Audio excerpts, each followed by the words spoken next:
You can build something incredible and still disappear. Not because you failed, but because you never documented what God was doing through you. Now, if nobody writes it down, it's like it never happened. Today, I want to show you why documenting your journey is not optional. This Legacy Builders Unleashed podcast episode is key for growth and success for your family and your business. And I'm going to give you 3 simple ways to do it, even if you hate journaling. See, John D. Rockefeller did not just build wealth, he built words. He wrote a book called The 38 Letters from John D. Rockefeller, or J.D. Rockefeller, to his son: Perspectives, Ideology, and Wisdom. Now, these were real 38 letters written in real time while his son was growing up. And some letters talked about his business, some letters talked about character, some letters talked about mistakes and pressure and responsibility. And so these letters still shape people today. And here's what hit me the most. I recently stayed at a place that carries the Rockefeller name and its history. And generations later, people still feel the impact of what that family built.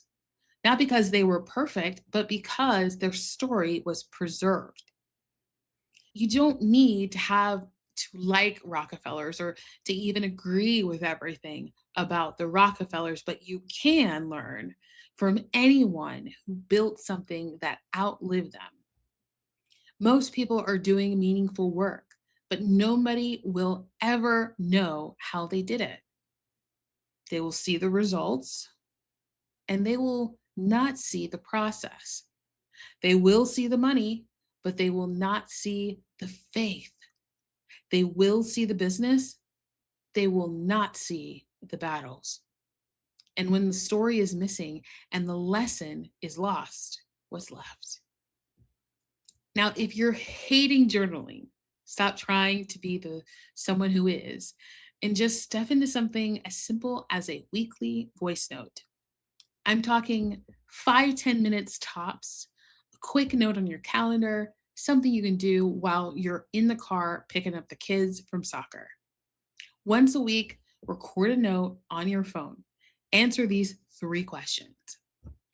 What did I build this week? What did I learn about myself this week? And what did God show me this week?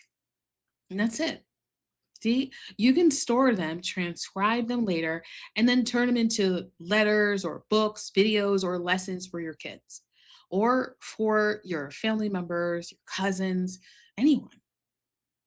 You're not recording for likes, you are recording for lineage. Another way to do this is a legacy letter. Once a month, just write a letter, not to your audience or to your social media, but to your future family. Like, really picture who they are, kind of like how Rockefeller did it. And tell them, what season were you in? Were you trying to build? What scared you? Tell them what you trusted God for. Tell them what you hope they never forget. 1 letter a month is 12 pieces of history a year. And in 20 years, that is 240 moments no one else could ever recreate. Do you have 20 more years? You probably have more than that. And that means that there's tons of history you can document. Now, some people say, I don't want to be big, and I just want to be comfortable. Well, here's one last way that I would recommend that you utilize to really start documenting your legacy journey. Just use tools like an audio recorded on your phone or a third-party app. These tools are very inexpensive and oftentimes comes with transcription so that you can just copy and paste and start to build a book in real time. But let's go back to this comfortable idea that most people have in their minds. I do not want to be big. I want to be comfortable. I don't need a lot of money. I don't need a lot of things. I believe that's not humility. I believe that is fear wearing nice clothes. See, God did not say, try your best. He said, be fruitful, multiply, and fill the earth. That was not a suggestion, that was a command. When you cap your life at small, you cap how many people your life can bless, how life you can impact, and how much life your legacy can transform people's hearts. And when you refuse to grow what God gave you, you're not being modest. You are being disobedient. You see, recording your life is not about ego, it's stewardship. You're saying this mattered. You're saying this season mattered. You're saying that this lesson mattered.